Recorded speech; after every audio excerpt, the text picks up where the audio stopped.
Hello बच्चों, कैसे हो आप।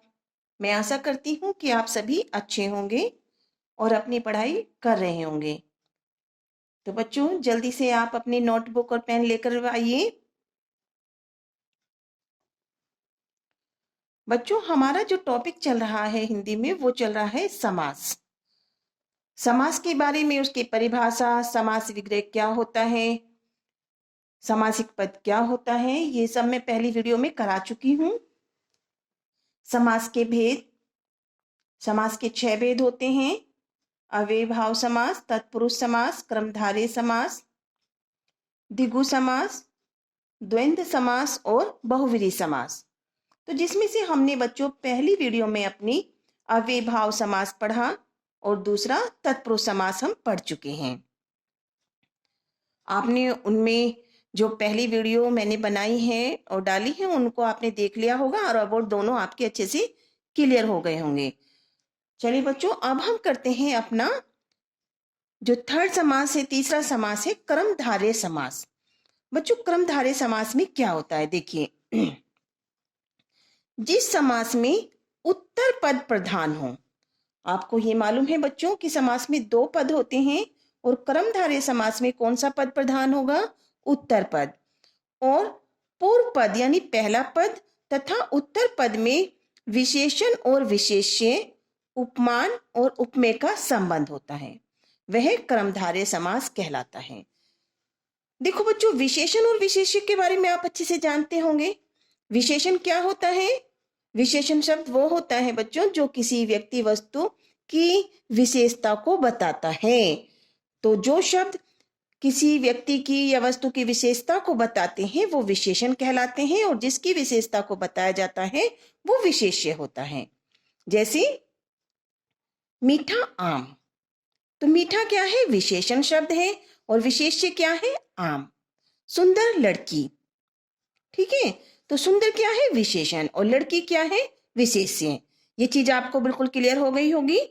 उपमान और उपमेय का संबंध हो, वह कर्मधारय समास कहलाता है। उपमान और उपमेय क्या होता है बच्चों? जब हम किसी वस्तु की किसी दूसरे से तुलना करते हैं, जैसे चंद्रमुख, ठीक, चंद्रमा जैसा मुख, तो यहाँ पे जो मुख की तुलना की गई है वो चंद्रमा से की गई है।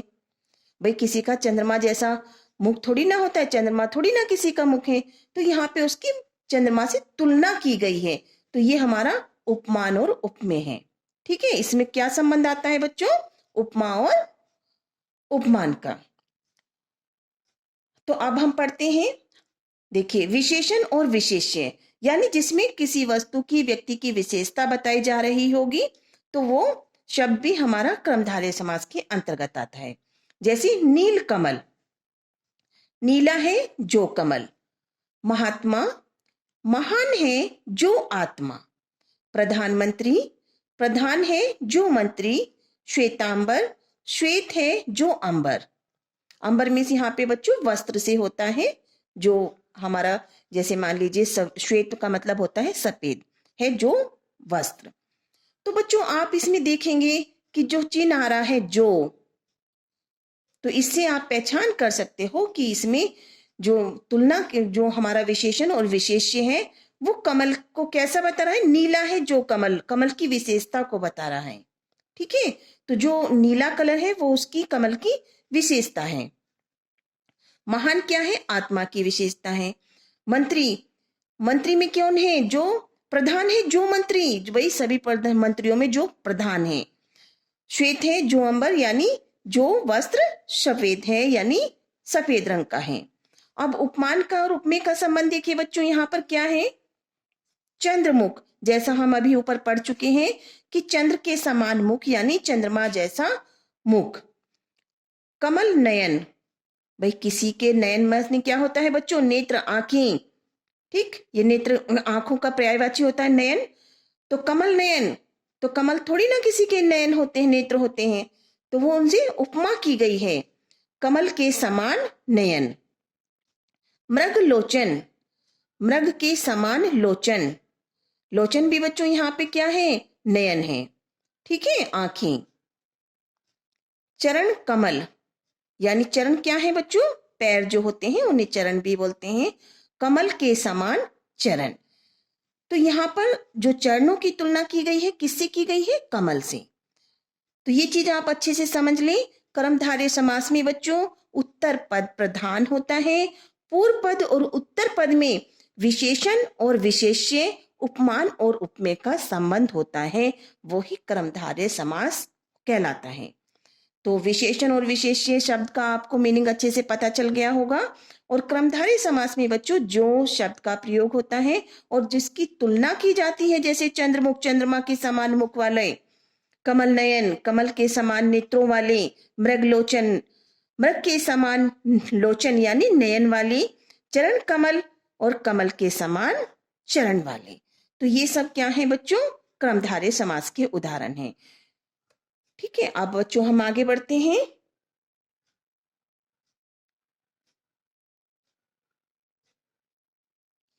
द्विगु समास। द्विगु समास में क्या होता है बच्चों? जिस समस्त पद में प्रथम पद संख्यावाची और द्वितीय पद संज्ञा है। ठीक है, साथ ही प्रथम पद के योग से समस्त पद समूहवाची बन जाता है। क्या बन जाता है बच्चों? समूहवाची बन जाता है, उसमें द्विगु समास होता है।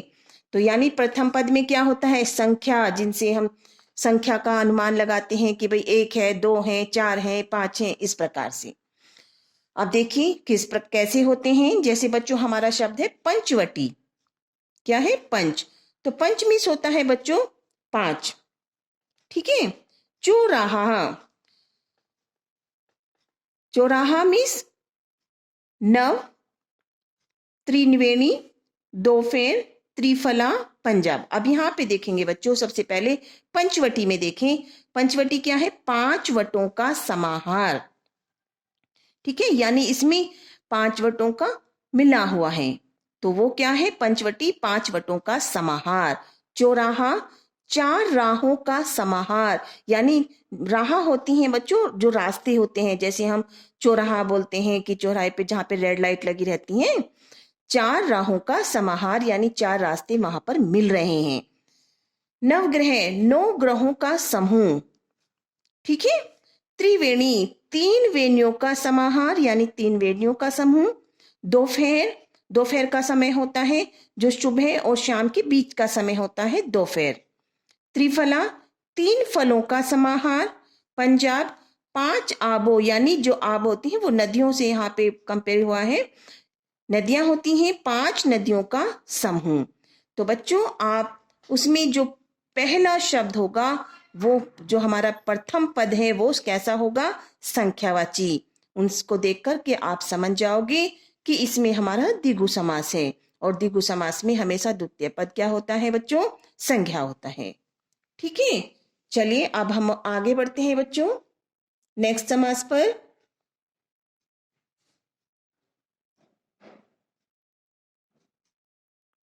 चलिए बच्चों आगे बढ़ते हैं अब द्वंद्व समास। द्वंद्व समास में क्या होता है बच्चों? जिस समस्त पद में दोनों पद प्रधान हों तथा समास करने पर उनके बीच और, या, तथा, अथवा जैसे योजक शब्दों का प्रयोग हो तो उसे द्वंद्व समास कहते हैं। बच्चों योजक चिन्ह आपने विराम चिन्ह पढ़े होंगे। योजक चिन्ह क्या होता है बच्चों? हमारा ये, इसे हम योजक चिन्ह कहते हैं। तो योजक चिन्ह जब दोनों पद प्रधान होते हैं तो उन दोनों के बीच में लगाया जाता है। ठीक है। अब हमारा द्वंद्व समास यही कहता है कि द्वंद्व समास में दोनों पद प्रधान होते हैं, प्रथम पद और उत्तर पद दोनों पद प्रधान हैं, और उसमें बीच में योजक चिन्ह का प्रयोग होता है। देखिए कैसे। राधा कृष्ण, राधा और कृष्ण के बीच में योजक चिन्ह लगा हुआ है बच्चों, तो हम क्या करते हैं विग्रह में? राधा और कृष्ण। पाप पुण्य, पाप और पुण्य। रात दिन, रात और दिन। देश विदेश, देश और विदेश। आना जाना, आना या जाना। जब 2 चीजें हैं भाई, आना है या जाना है, ठीक है, तो इन चीजों से हम पहचान लेते हैं कि वहां पर द्वंद्व समास है। चलो बच्चों, अच्छे से समझ में आ रहा होगा। एग्जाम्पल देख के आप बता सकते हो कि उसमें कौन सा समास है। द्वंद्व समास आपको समझ में आ गया बच्चों। द्वंद्व समास में दोनों ही पद प्रधान होते हैं, ना कोई छोटा होता है ना बड़ा होता है, दोनों बराबर होते हैं। जैसे हम बहुत सारे एग्जाम्पल होते हैं, माता पिता, ठीक है, अच्छा बुरा, सीताराम, गुण दोष, राजा रंक, न्याय अन्याय, सुख दुख, आदि अनंत, बालक बालिका। ठीक इस प्रकार से बहुत सारे एग्जाम्पल होते हैं। जब आप पढ़ोगे और उनको देखोगे तो अच्छे से आपको समझ में आ जाएंगे। तो ये चीजें आपने नोट कर ली होंगे बच्चों। अब आगे बढ़ते हैं।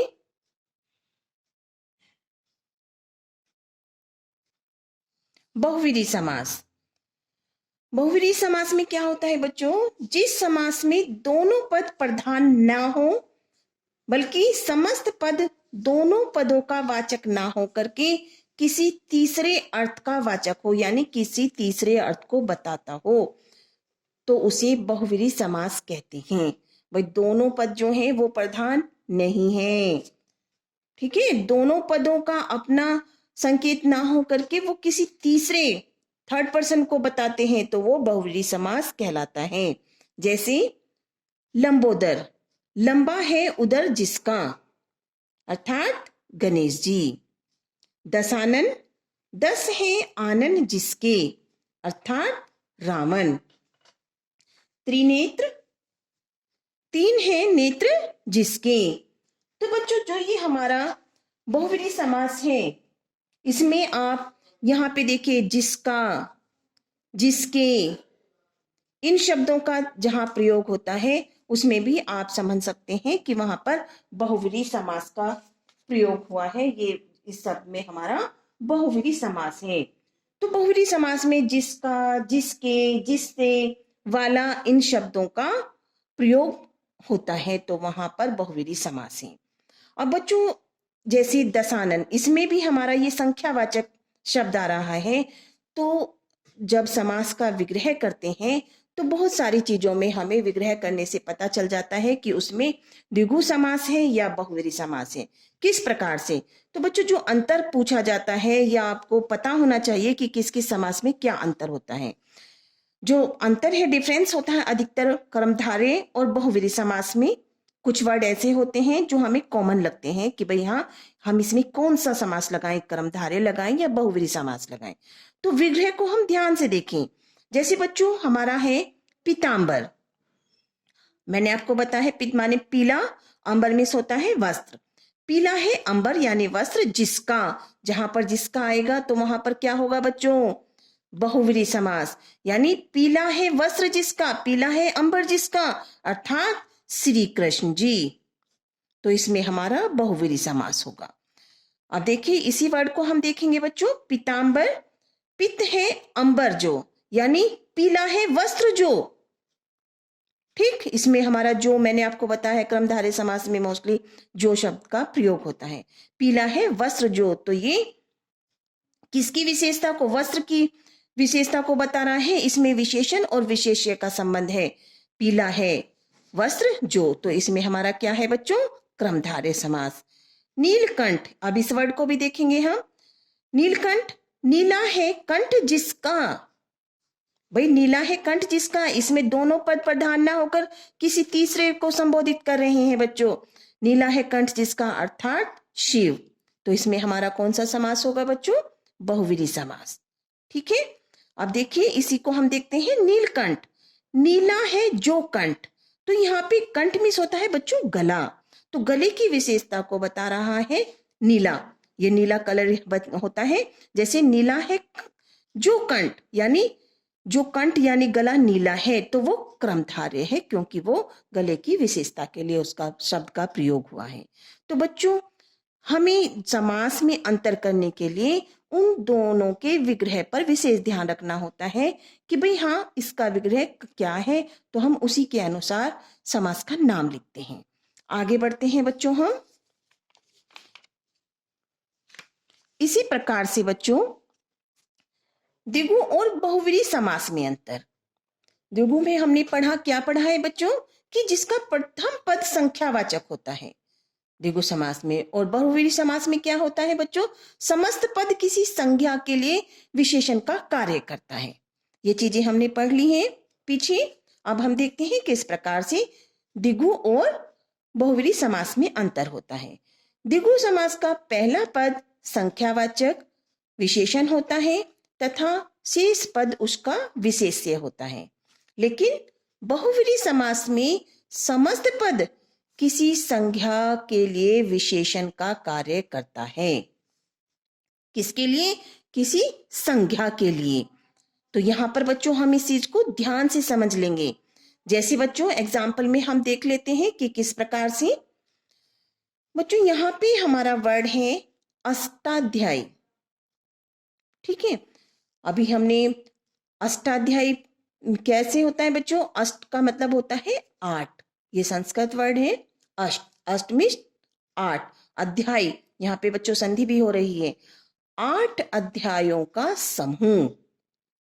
हमने अभी द्विगु समास में पढ़ा था कि जहां पर समूह की बात हो रही है, ठीक है, 4 चौराहा, 4 राहों का समाहार, तो वहां पे द्विगु समास होता है। तो यहाँ पे जैसे अष्टाध्याय में हमने देख रहे हैं 8 अध्यायों का समूह, तो वहां पे होगा द्विगु समास। अब देखिए अष्टाध्यायी, 8 अध्याय जिसके, ये अष्टाध्यायी महर्षि पाणिनि के द्वारा रचित ग्रंथ है बच्चों।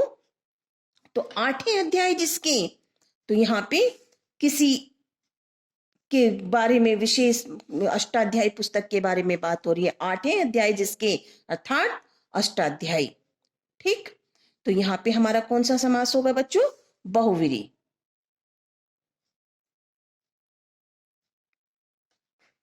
ठीक है। अब देखें बच्चों अगला शब्द है हमारा त्रिनेत्र, 3 नेत्रों का समूह। जब हम समूह की बात करते हैं, समाहार की बात करते हैं, तो वहां पे कौन सा समास होगा, द्विगु समास।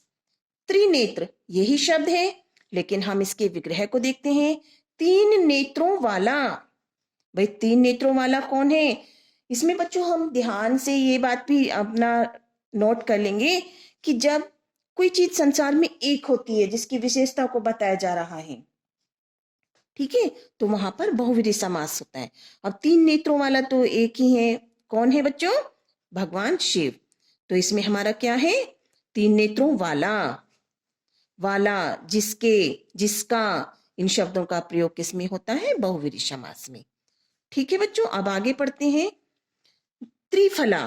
अब त्रि जो बच्चों शब्द है ये संख्यावाचक है, और त्रिमिस क्या होता है, 3 होता है, फला यानी फल, 3 फलों का समाहार, समाहार, ठीक। तो यहाँ पे कौन सा समास होगा, द्विगु समास, क्योंकि समूह की बात हो रही है।